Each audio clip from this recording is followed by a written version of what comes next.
कि आज 3 संकल्प इस विधानसभा में पास किए गए हैं, जिसमें सबसे पहला 1984 की जब चर्चा चल रही थी तो उसको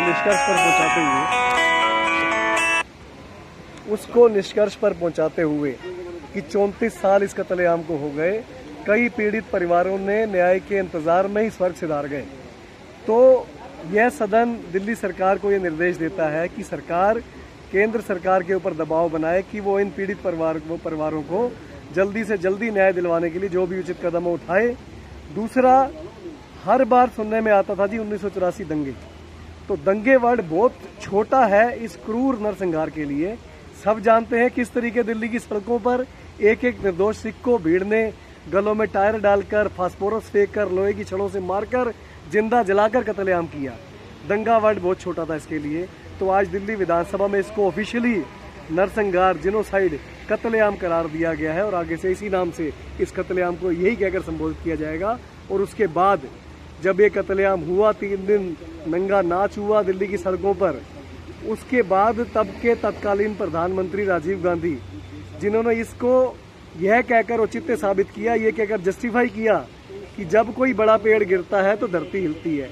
बहुत शर्मनाक बात है किस तरीके से हजारों लोग दिल्ली की सड़कों पर मारे गए और आप उसको जस्टिफाई कर रहे हो। ऐसे आदमी से भारत रत्न अवार्ड वापस लिया जाना चाहिए। ये संकल्प आज विधानसभा में पास हुआ है। शुक्रिया जी मैम, ये जो जानकारी आ रही है क्या सच है मैम? जमीन जी, मैं शॉर्ट में आपको बता देती हूँ। 2 दिन से विधानसभा का सत्र चल रहा था जिसमें 84 राइट्स के ऊपर चर्चा थी। ठीक है, आज पार्टी की एक लाइन आई कि आज रेजोल्यूशन आएगा चर्चा के बाद। इसमें लाइन थी लास्ट में कि राजीव गांधी जी जो भारत रत्न है उनका भारत रत्न वापस की मांग उठाई जाएगी, जिसमें मैंने उसी समय कह दिया कि मैं इस लाइन का समर्थन नहीं करती और ये बिल्कुल भी ठीक नहीं है ये मांग, है ना। हेलो, हाँ मैम, सुन रहा हूँ। ओके।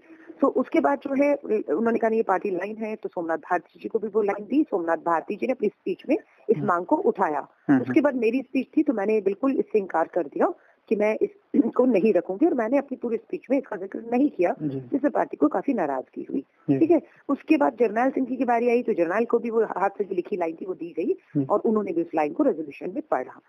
जब वो पढ़ रहे थे तो मुझे लगा फाइनली रेजोल्यूशन में अब आ ही रही है, क्योंकि रेजोल्यूशन जरनैल सिंह ला रहे थे, तो मैंने हाउस से वॉकआउट कर दिया बिकॉज मुझे लगा कि मुझे ये लाइन मंजूर नहीं है ना। सो मैं वॉकआउट कर गई। उसके बाद मेरी चांदनी चौक में एक पब्लिक मीटिंग थी। 8 बजे मैं फ्री होकर जब गाड़ी में बैठी तो मैंने देखा ANI पे जरनैल सिंह का फाइट चल रहा है कि रेजोल्यूशन पास हो गया है और उसमें ये मांग कर दी गई है।